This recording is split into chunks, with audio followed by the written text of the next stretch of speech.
In Holcomb, Kansas, just west of Garden City, this is the house in which the Herbert Clutter family lived and the house in which they were murdered. This isn't something that happens to real people in real life. This can't be real. This case occurred on November the 15th, 1959, when a father, a mother, and their 2 teenage children were murdered, bound and gagged, and shot in the head with a shotgun. He said, as I pulled the trigger, I could see his head split apart. My God, how horrible. This is a true picture of what happened out there. I didn't even know what the goddamn hell was going on. I was in the other room when it first happened. I came out of prison embittered, ruthless, and emotionally unstable.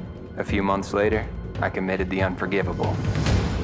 It truly made a different community. There was fear for the first time. We didn't know who did it or why. Everybody was on edge. The murders would have been the only subject people were talking about. This was national news. You can't separate In Cold Blood and true crime.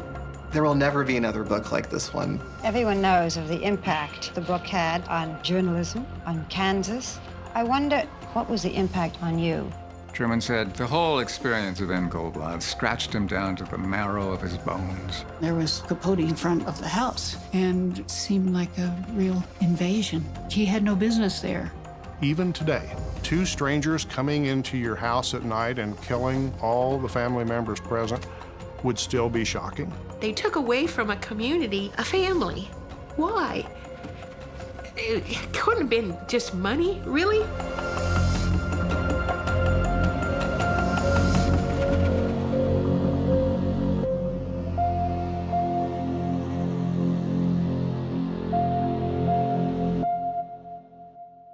All right, my name is Ann Jones, and this is my husband, Bob Jones. We've been married for 51 years and live in Garden City, Kansas. And that's the end of that story. You're a lot of help, Bob. Well, I grew up in west of Holcomb. Holcomb was unincorporated, and it was small, and Main Street was a dirt street. The front door of the post office never was locked. You could get on your Stingray bicycle and ride to the park or our local zoo or any place you wanted. We didn't fear anything. I remember riding horses in the sandhills all by myself. I thought nothing of it. I'd get on and go. You would go to the grocery store and you'd see people that you knew, and you didn't really know a stranger. It was a good place to live. And the Clutters were a vibrant family, and they were a prominent family. Ivana and Beverly, the 2 oldest girls, or surviving girls, were just real leaders, both of them. Beverly was in nursing school, and Ivana was married and living in Nebraska. When this tragedy happened, Ivana was 23 and Beverly was 21. And that's so young to have to deal with all of this. They felt like if we don't give any interviews, then we're not going to sensationalize it even farther, so it will just go away. You know, that whole story will just disappear. But this story just doesn't ever want to go away. And so I think to correct some of these misconceptions that people have had for a very, very long time, I'm okay with that. Who were these people and what have they passed on to us? Who was Grandma? Who was Grandpa? Mr. Clutter. He's a great guy. He was easily met. When you walked into a room, he wanted to talk to you. Uncle Herbert was my mom's favorite brother. One thing that I think of always is just that feeling of safety. You know, being in Uncle Herbert's house or in his company felt secure, and you felt as though you were in good hands. Herb was active in the Methodist Church and active in the Garden City Co-op, and he was a pretty large farmer. This is River Valley Farm, owned by Herb Clutter. He has slightly more than 640 acres.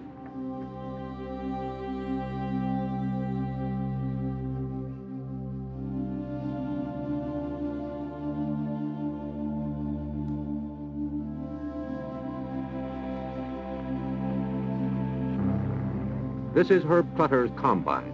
It reaps, threshes, and pours a stream of golden wheat out the spout. Herb Clutter explained.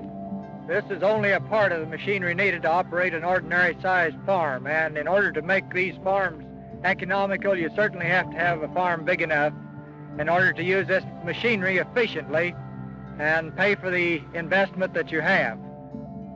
He was very well thought of in agriculture.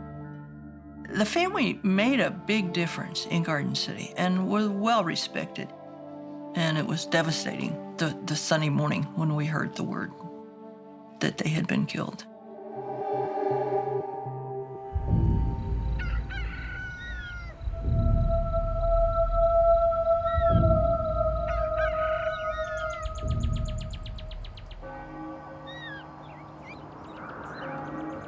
It was Sunday morning, the 15th of November, and as I recall, two girlfriends of Nancy went to the Clutters. Every Sunday morning, they go to church together. Somewhere between 5 and 10 minutes after 9 a.m., we arrived there at the Clutter residence. My daughter got out and rang the doorbell. I rang the bell several times and got no answer. I went around to the back door and knocked. We saw that the cars were in the garage and everything looked normal. The Ewalds came to our house and wondered if we knew where the Clutters were that morning, and we didn't.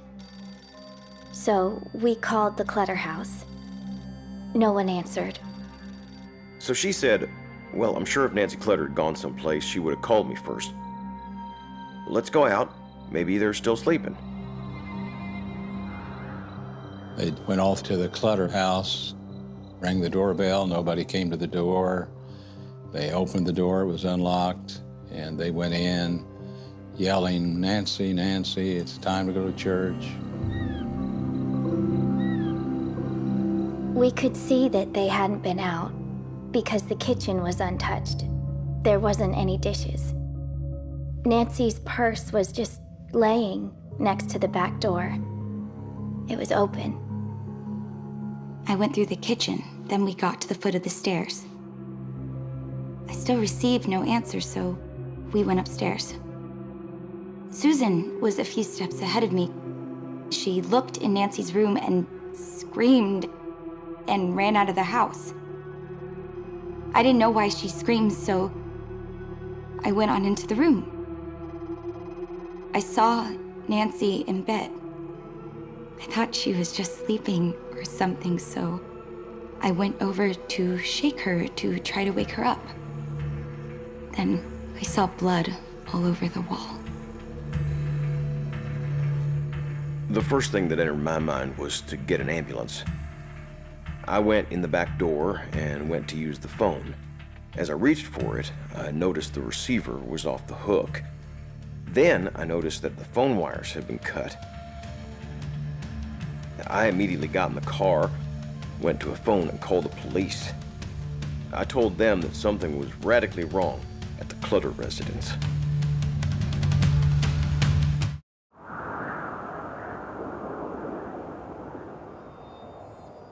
The sheriff, Earl Robinson, dear friend of that family, he knew the kids, he knew Mr. and Mrs. Clutter, and he came out. And now we're entering what would have been the private property or the private lane of the Clutters, basically the driveway to their residence. The house is just right over here to the right. I received the call on the radio that there had been a bad accident in Holcomb. Mr. Ewalt led the way upstairs to Nancy's room, and upon entering, we seen that something had happened. And Mr. Ewalt said, well, we ought to be looking for the rest of them. When you see 4 people that you know so savagely murdered like that, and he knew the family, that's going to hurt even more.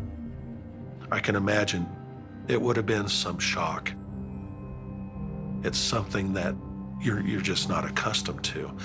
But then to find 4 in one house from one family had to be of something that they probably never had seen and that I had never heard of happening in this community up until that time. I'm not real keen on talking about it.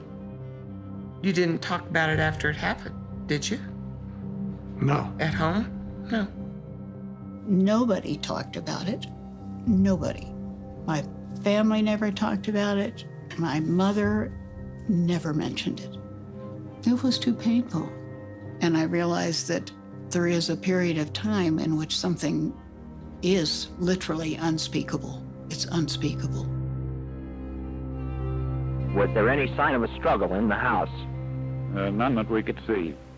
And have you called in any extra state help to help you in this investigation?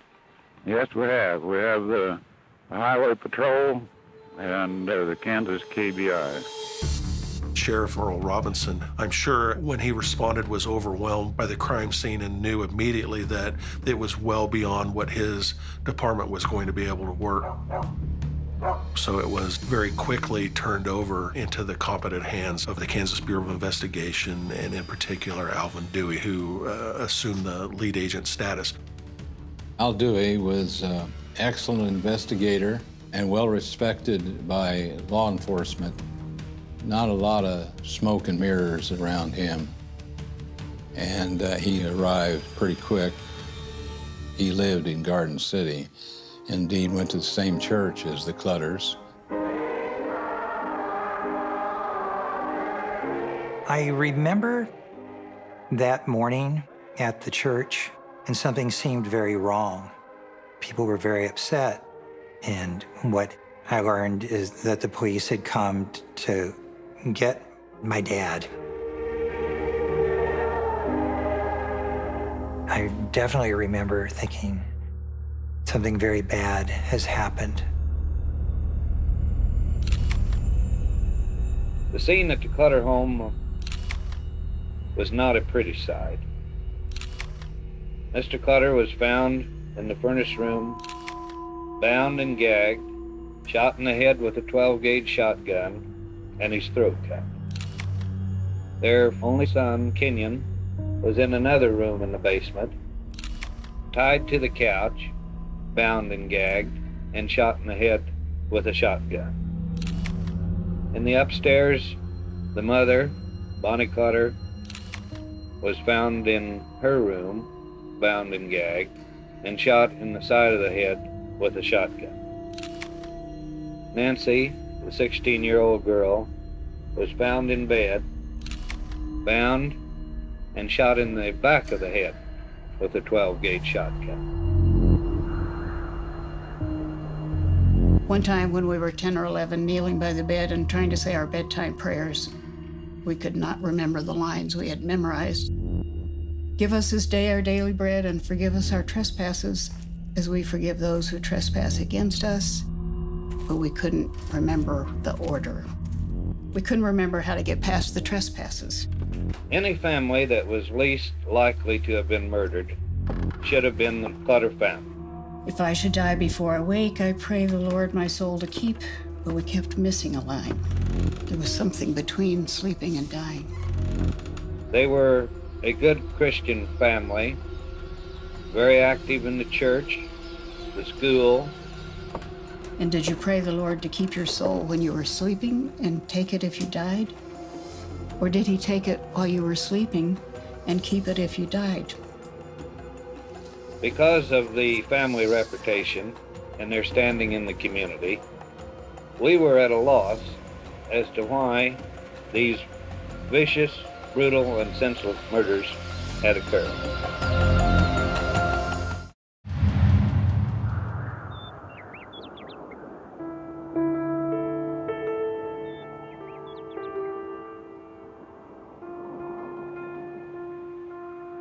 My cousin Nancy was born a month before I was. Though we were the same age, we just sort of grew up the same time in sort of the same ways, except her life was very different than mine. Anyway, these are some letters. This is 1958, so this is a year and a half before they died. Dear Diana, how is everybody there? Mother has the flu, but the rest of us are okay. You're planning on coming up this summer, are you? Do you like Tommy? How many more do you like? Gone to many parties lately, she says. Boy, I have. We had 3 Friday. I had one that night after the ball game until 12. The whole high school was here. That last summer, she had just redecorated the basement, so they did have a lot of parties at their house. She was responsible, like all of the family members, in terms of doing things in the community and going to church, and, you know, she was a good student. But Nancy had a mind of her own, that was for sure. I told Bob Friday night that I wouldn't go with anyone else anymore, so I guess we're halfway going steady. Mother doesn't know it. The things he says to me, wow. Love Nancy. She was boy crazy, you know, but she really liked Bobby Rupp. We were in the same class, so we knew each other from first grade on.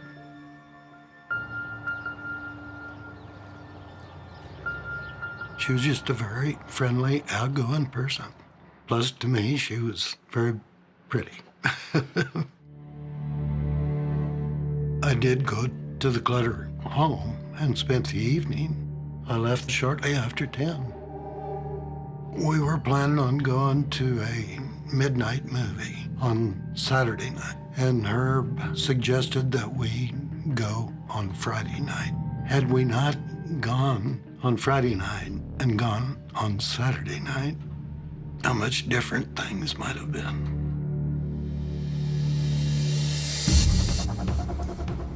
Do you have any leads at the present time on who might have committed this quadruple murder? We have no leads whatever. Alvin Dewey, who was a local agent, became the lead agent in the case and assisted by other KBI agents. Al Dewey, Harold Nye, Roy Church, and Clarence Dunce. Those 4 in particular carried most of the load, and they were extremely experienced. We took photographs of every room in the house, and of course, of the victims. We searched for latent fingerprints, and there was a footprint that was made on the floor in the basement by an individual who had stepped in some blood of Mr. Clutter. The laboratory could tell us the name of the half-sole on this boot, which was a cat paw half-sole.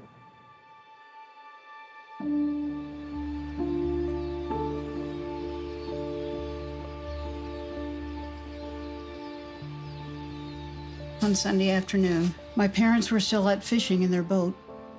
A few minutes after I got home, the 12-year-old neighbor brought a note to the door. This came while you were gone, and they left it with us to give to you. The message was from the police. Clutter family murdered in Holcomb. That is all it said. No details, just a number to call for the local police. I was scared. It felt like there was no ground under me, nothing solid, nothing familiar. Finally, shaking so much I could barely talk or dial the telephone, I called the number on that message. The message was real. The police did not have any details either, just that 4 members of the Herr-Clutter family in Holcomb, Kansas, had been found dead that morning in their home. Uncle Herbert was my mom's favorite brother, the one who hadn't teased her when she was a little girl, the one who was her protector. How could I tell my mother that her brother and most of his family were dead? Who could have any reason to kill them?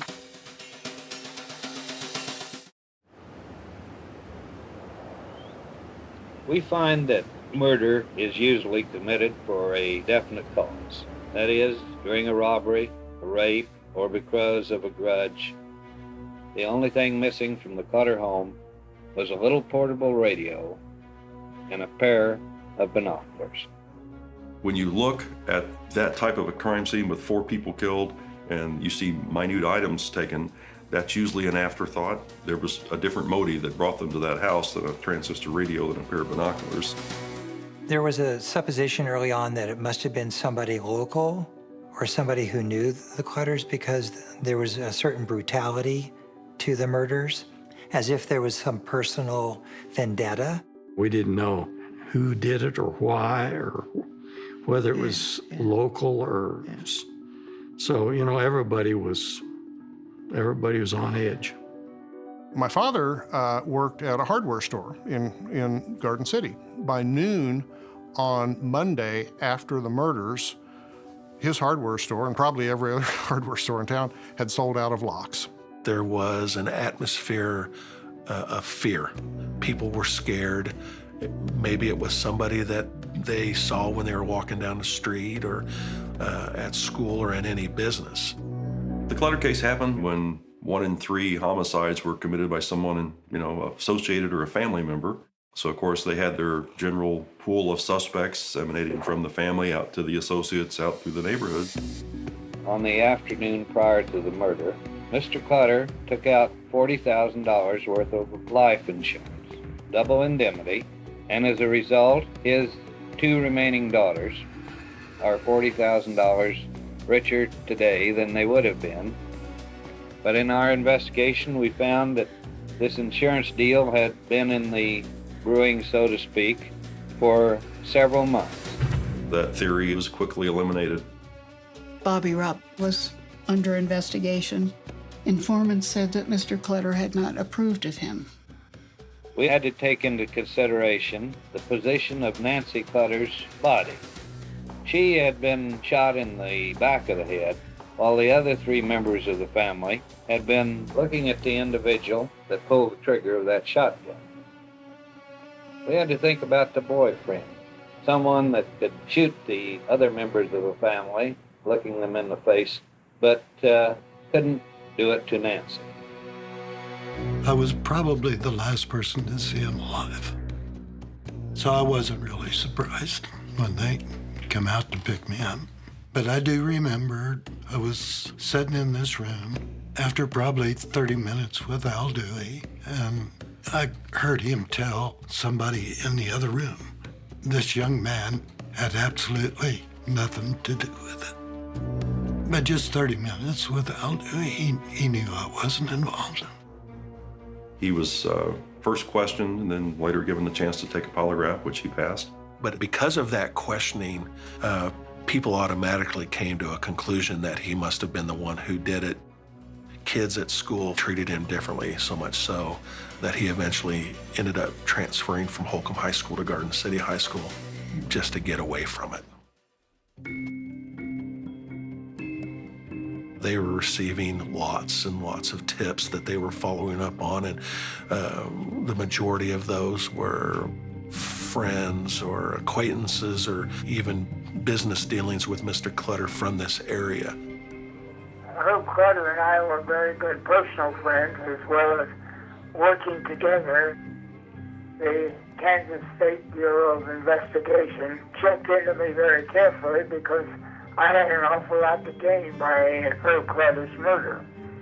But the night Herb Clutter got murdered, I was on my way to Chicago in an Army National Guard airplane. So I had a perfect alibi.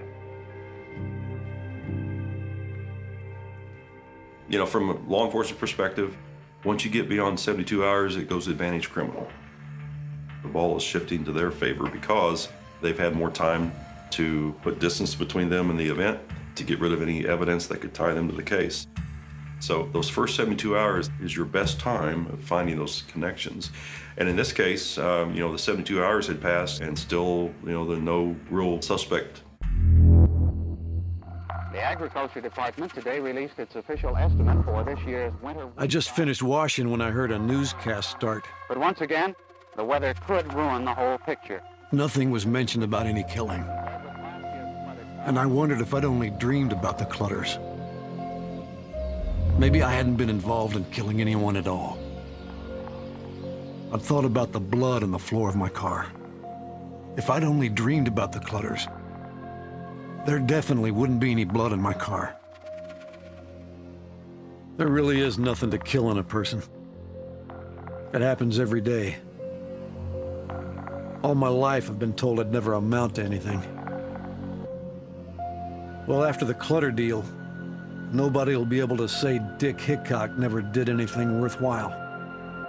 I'll wait till they catch me, if they do.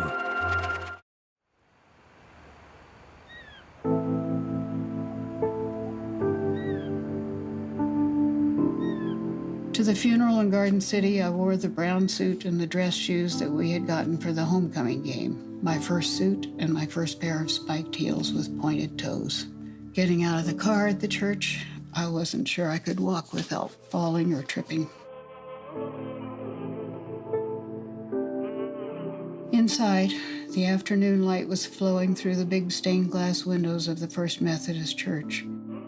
4 black closed caskets were lined up single file behind the altar rail. "We're grown up now, Nancy," I said silently. "We can't get any more grown up than this."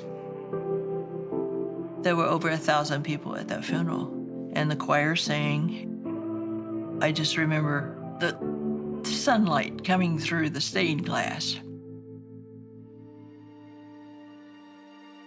We did get to go and pay our respects, say goodbye. We went to the funeral home, and the caskets were open. That's when it really soaked in that she was gone. And I'd never be able to see her again. My brother and I were both pallbearers at the funeral. I do remember I was on the aisle seat right next to Nancy's coffin. Vigilant policemen sat and stood among us, as did plainclothes detectives from the Kansas Bureau of Investigation. Herbert's surviving daughters, my cousins Beverly and Ivana, were supported on either side by the men who loved them.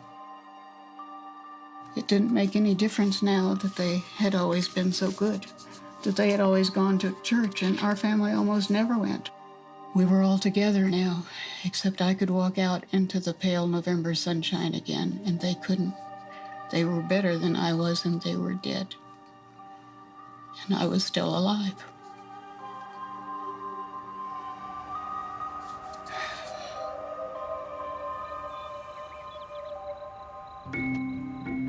There was a close relationship between Al Dewey and the sheriff and the local media. There was a reward. The amount was $1,000, and it was offered not by law enforcement, but by the Hutchinson News, a newspaper at Hutchinson, Kansas. Calls and bits of information poured in. Some were promising, some were far-fetched, and others bordered on gossip. His partner, Charles Taylor, just has the worst temper. Feud with Pete Preston. Phil Plum says Clutter was not as virtuous as people thought. Someone stole a pickup down here in Rodeo hand who knows how to tie on. Camaro had his foot cut off in an accident at and the is Clutter a very mean individual. Mama said Clutter poisoned his dog. Hank Demmel is a mental case who had a dislike for Clutter. And Clutter fired him. Said he was gonna get even. In all, 250 people wrote or called with tips. One after another just fizzled. All the leads, all the potential leads just did not pan out. At the end of those basically 6 days, they didn't have a suspect coming to the top, so they weren't finding evidence of people with revenge motives that I'm aware of.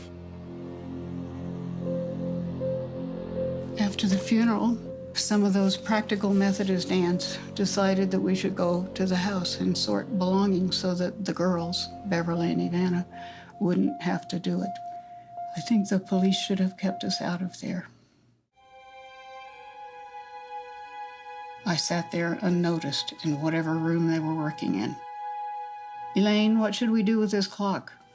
Can Beverly use this in her new house? How could any of them care what happened to those things?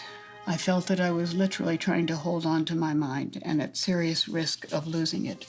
When my mother started going through Nancy's drawers and closet, it felt like a violation of privacy. I knew Nancy would not want her aunts or anyone looking through her things.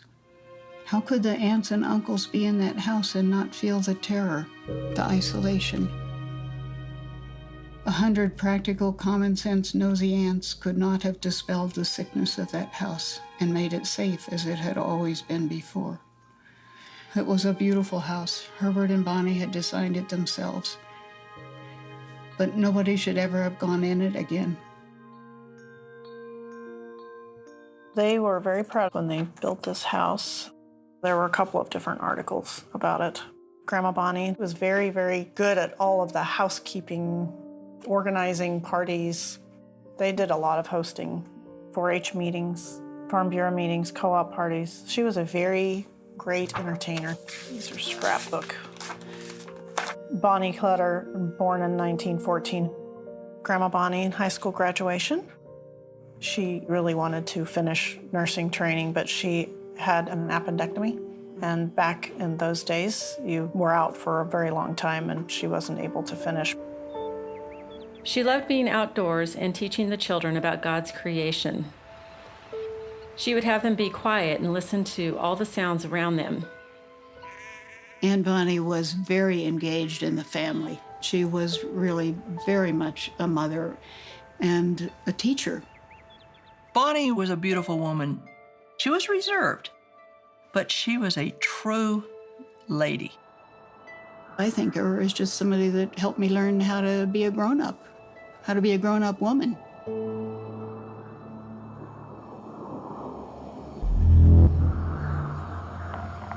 After I got out of prison, I remember telling myself that I just wanted to work for the things every man wants, like a family and the respect of decent people. But impatience and frustration, unreasonable anger and bitterness, these are enemies within. They can only be defeated within. Permitted to age, they'll kill a man, but leave in his wake a creature torn and twisted. I came out of prison embittered, ruthless, and emotionally unstable. A few months later, I committed the unforgivable. There was a deputy chief of the Garden City Police Department who took the photographs that proved to be the pivotal evidence. We got to the Clutter's place. Sheriff Robinson was waiting outside. I started my photographing first in the basement in the north room where Mr. Clutter was found dead.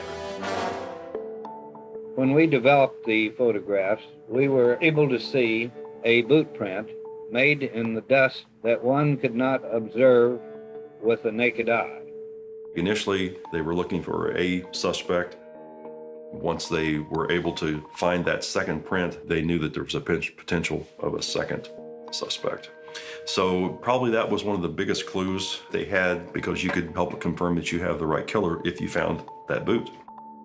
The crime scene photographer said, they asked, well, did you do that on purpose? He says, no, that was just good luck that I happened to take that picture that give us that second boot print. So.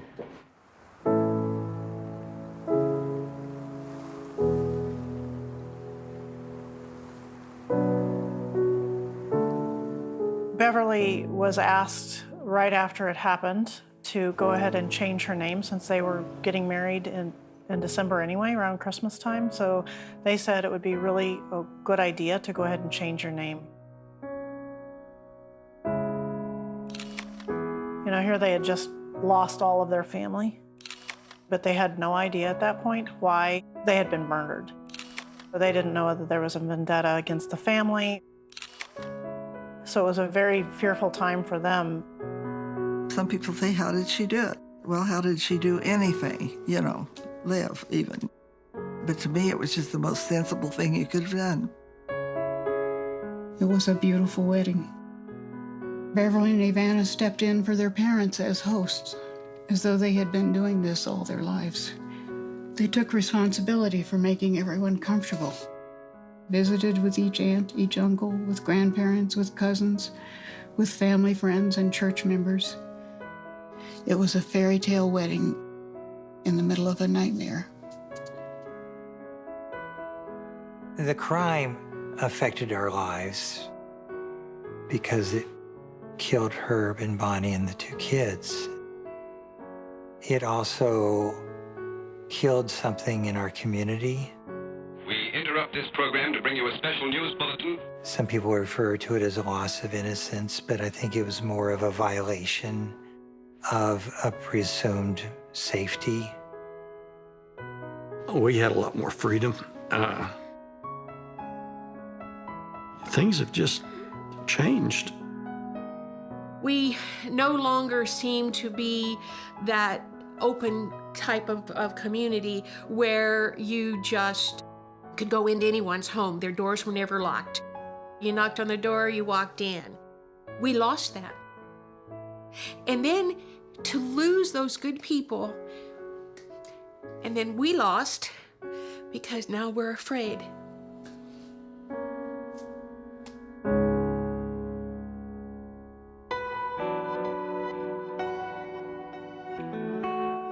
Going back to Kansas for me was going back to be with family. I always loved going back to visit Nancy, of course, and the older cousins, even though they didn't count because they were older. But each one of them, Nancy, Kenyon, Beverly, and Ivana, each one of the kids was special in their own way, and Uncle Herbert and Aunt Bonnie's goal was really to help them grow into the best person they could be. And it was really fun to see Kenyon that summer and to see what he was like grown up.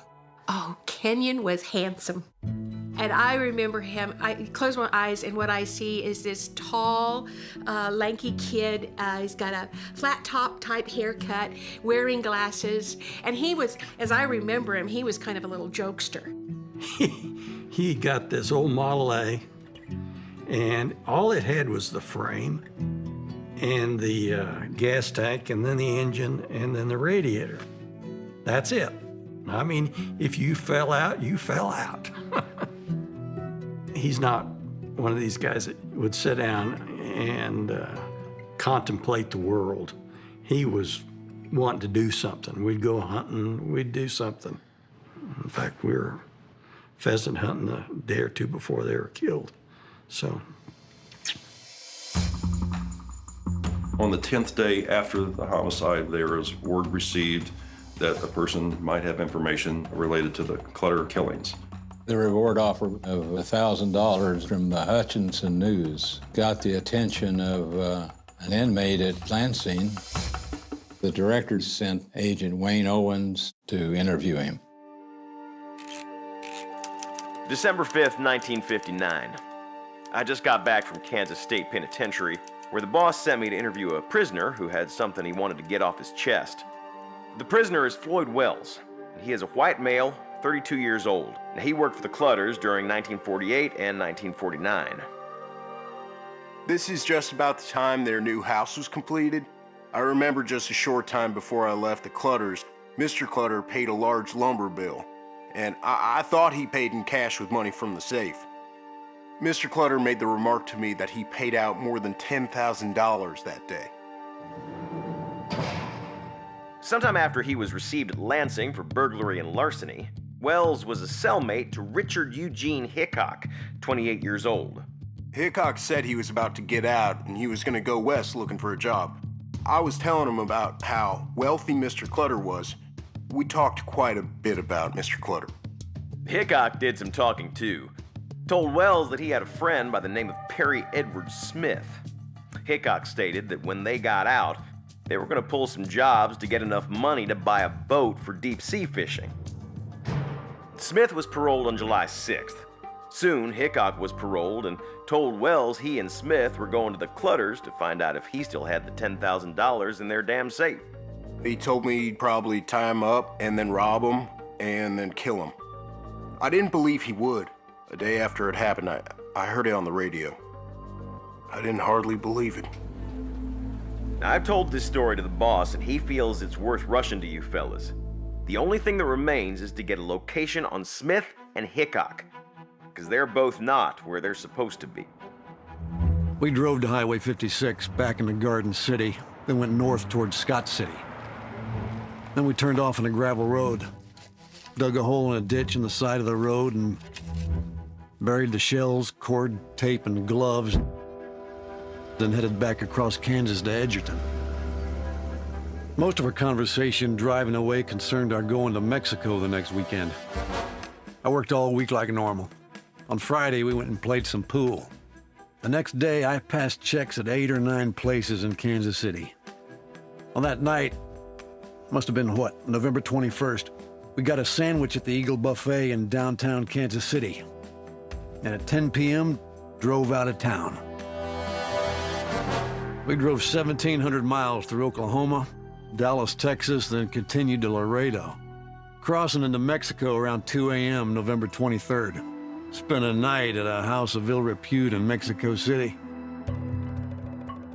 Sold my Chevrolet to some cop.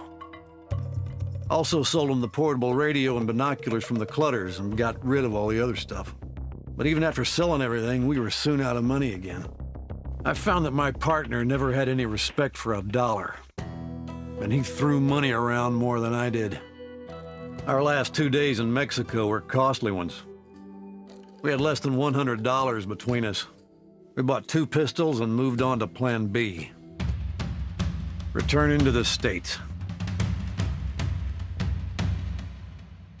Agents were going through the roster of Mr. Clutter's employees for the last 10 years. And again, came upon Floyd Wells' name, which would further corroborate this bit of information that they were working on.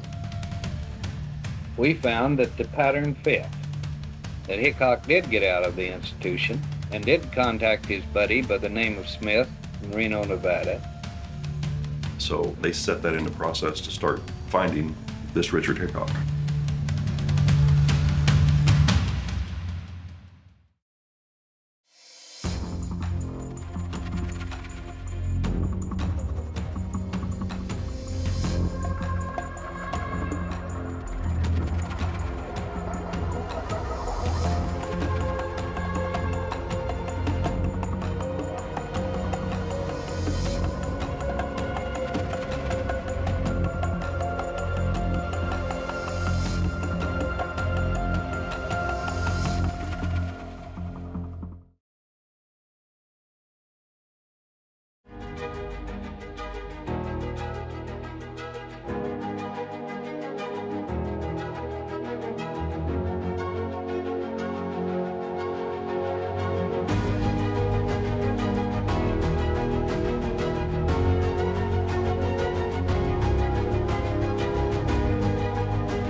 New gadgets, Albert?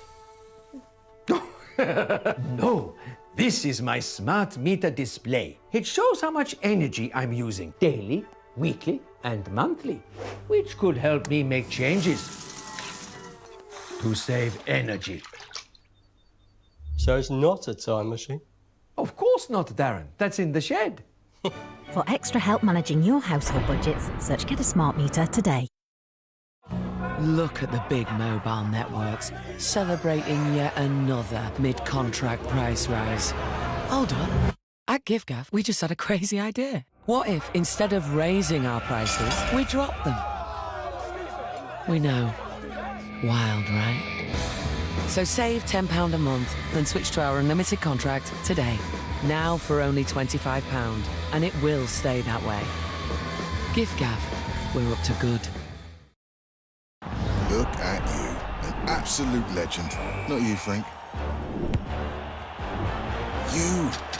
You switch to QuickBooks for simple, smart accounting software. Brilliant value at a shock-free price. Yeah, I like that. And you get real help from real people. That's how you business differently. Intuit QuickBooks. This is Venue 3. It helps you get to know the real you. Like, not just that you slept, but how well you slept. And how much sleep you need for the night ahead. That today is a perfect day to be active. And that your fitness is improving. Because you know when to work out and when to recover. Know the real you with Venue 3. Only from Garmin.